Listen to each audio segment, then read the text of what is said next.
Hi everyone, and welcome to Shureviews number 6. Oh my, how we are getting deep into this. So anyone that knows me knows I'm a huge Nirvana fan, so it only seems appropriate at some point that we do one of their albums. So here we're going to talk about Nirvana's In Utero. This was produced by Steve Albini with additional production by Scott Litt and was released September the 21st, 1993.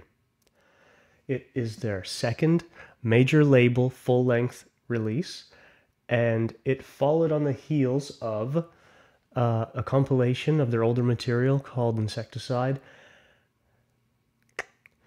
and the huge breakout blockbuster major label debut Nevermind. So let's get into it. The music. The music is a huge departure from the previous full-length album, Nevermind. It is much more visceral. It is much more personal. Additionally, the production doesn't have the same sheen as the Nevermind Butch Vig Andy Wallace creation. Not that that was a bad album. I don't think many people would say that Nevermind was a bad album. It kind of changed things in a big way. And is the reason the band was afforded the opportunity to create In Utero. The music. The album opens with a song called Serve the Servants. And wow, Kurt Cobain basically emulated the Beatles' style when listened through the Seattle filter. A great song, very personal lyrics. I feel like a lot of his previous work, the lyrics were, excuse the improperly dated term, copy and paste poetry, whereas more of the songs on In Utero are more personal, to the point of being maybe uncomfortable or awkward. This is his masterpiece. Anyway, so moving on, Endless Apprentice opens with that iconic drum beat. Dun, dun, dun, dun, dun, dun, dun, dun. It's a heavy groove, an amazing groove. The verses have these really sick, noisy guitar sounds. There's a lot of shouting, screaming. Cobain had a great voice. There's no denying that. This is the band firmly leaving the Nevermind closet and slamming the door behind them. Next we get to Heart-Shaped Box, one of the album's singles, and one of the few songs that gives me chills when I hear those opening chords. It's really amazing. Check out the video. By today's standards, it seems fairly ordinary and maybe quite dated, but at the time it was really edgy. It's colorful. The cinematography, the imagery is great. So good. Moving on, we get the disapproval of MTV with a song called Rape Me. Very, very scandalous. This is about how Kurt Cobain felt in the eye of the media. Not much to say here. The opening chords sound like Smells Like Teen Spirit, which was the opener on Nevermind. It was originally slated to be the album opener, but it was decided to place it later in the album so that the two had a different feel when you first hit the play button. Also, you should check out some earlier versions of this song. I think there's one on the Paramount DVD. I think. Where there is no chorus. In the place of the chorus, we find a noise solo. A very Cobain-esque noise solo. Amazing. Next up, Frances Farmer Will Have Her Revenge on Seattle. Great song, groovy. It's visceral. I like that word today. That's my word of the day, visceral. A perfect quick dissection of a tragic tale. There's been a movie made about the story of Frances Farmer. I used to have it on a thing called VHS. Go to your local museum. Next song, Dumb. Let's all sniff some glue. Let's all sniff some glue. This is a fun song, not unlike Polly from the Nevermind album. It's deep, but not too deep. It's a fun little song, suitable for anybody who might be picking up the guitar for the first time even. Very Ape. Very Ape, as well as Radio-Friendly Unit Shifter, are probably the noisiest songs on this album.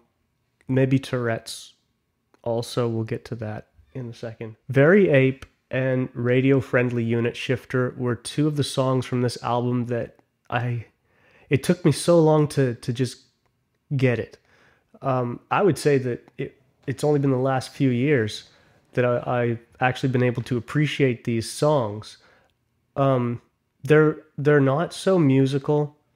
They, in a lot of ways, they kind of sound like just glorified demos, which is fine. I mean, this whole album has a very raw feel, so they have their place on this album. Milk It. Milk It is Milk It is definitely one of my favorite Nirvana songs. I don't know if it's the favorite. Obviously, we're human.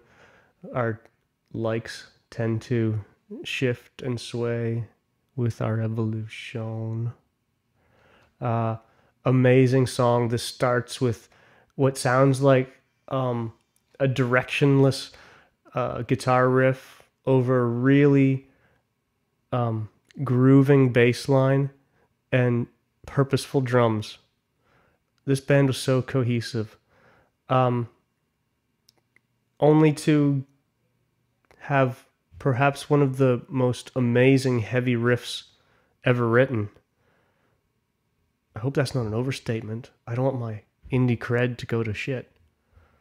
It's heavy, dissonant, and other adjectives. Pennyroyal Tea. I think this is the first song I ever learned to play on the guitar well.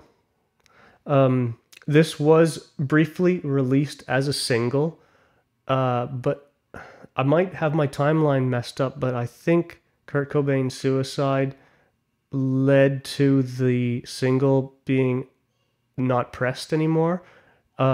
Comment below and correct me, please. I love to learn things all the time. Radio-Friendly Unit Shifter, let's talk about it quickly.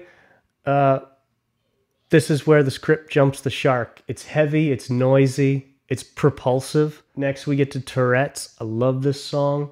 It's simple, it's short. I don't think there are any intelligible vocals and intelligible words except for hey. Hey.